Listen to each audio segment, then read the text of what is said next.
नमस्कार साथियों, अपने इस YouTube चैनल पर मैं आप सभी का एक बार पुनः स्वागत अभिनंदन करता हूं। बहुत समय के पश्चात एक बार फिर से मैं आप लोगों के लिए एक बहुत ही रोचक कहानियां लेकर आई हूं, जिसको आपने और हमने अपने बाल जीवन में या यूँ कहें कि स्कूली लाइफ में ज़रूर इस कहानी को पढ़ा सुना होगा और आनंद का अनुभूति किए होंगे। ये कहानी जो मैं अभी आपके समक्ष लेकर आया हूँ वे हमारे बाल्यकाल में एक आपको याद होगा कि सहायक वचन नामक पुस्तक रहता था। वो क्यों रहता था? ताकि बालकों को भाषा तथा गणित की शिक्षा के साथ साथ ऐसे विषयों का भी ज्ञान प्राप्त हो सके जो प्रकृति और सामाजिक वातावरण से उन्हें परिचय कराए। इसीलिए पाठ्य पुस्तक निगम ने भी एक सहायक वचन, पता नहीं अब सहायक वचन नामक पुस्तक चलता भी है कि नहीं चलता, लेकिन सहायक वचन नामक पुस्तक पाठ्यक्रम में शामिल किया जाता था इसी उद्देश्य के साथ।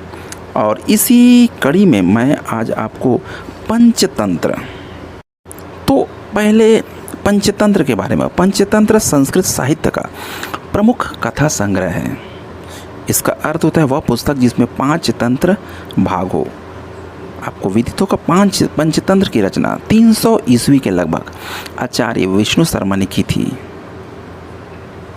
और इसमें छोटी छोटी कहानियों का बहुत ही सुंदर ढंग से वर्णन है। सारे संसार के मानवों की भावनाओं एक सी होती है और यही कारण है कि संसार के देशों ने अपनी अपनी भाषाओं में इन कथाओं को अनुवादित किया और वहाँ के लोग आज भी बड़े चाव से इन कथाओं को पढ़ते और सुनते हैं। तो लीजिए, प्रस्तुत है कक्षा 4 के सहायक वचन से ली गई यह बाल कहानियाँ, जिसका शीर्षक है तोता रटंत। एक था साधु, जंगल में वह रहता था। अपने लिए उसने एक झोपड़ी बना ली थी। ध्यान मग्न होकर वह प्रभु का स्मरण किया करता था।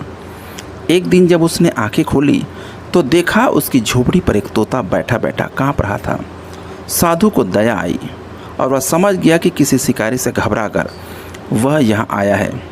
साधु ने उस पर प्यार से हाथ फेरा, उसे फल खाने को दिया। तोते को प्यार भी मिला, फल भी मिला। वह साधु के पास ही रहने लगा, किंतु साधु को चिंता थी कि वह तोता जब कभी फिर जंगल में जाएगा तो उसे शिकारी जाल में पकड़ लेगा।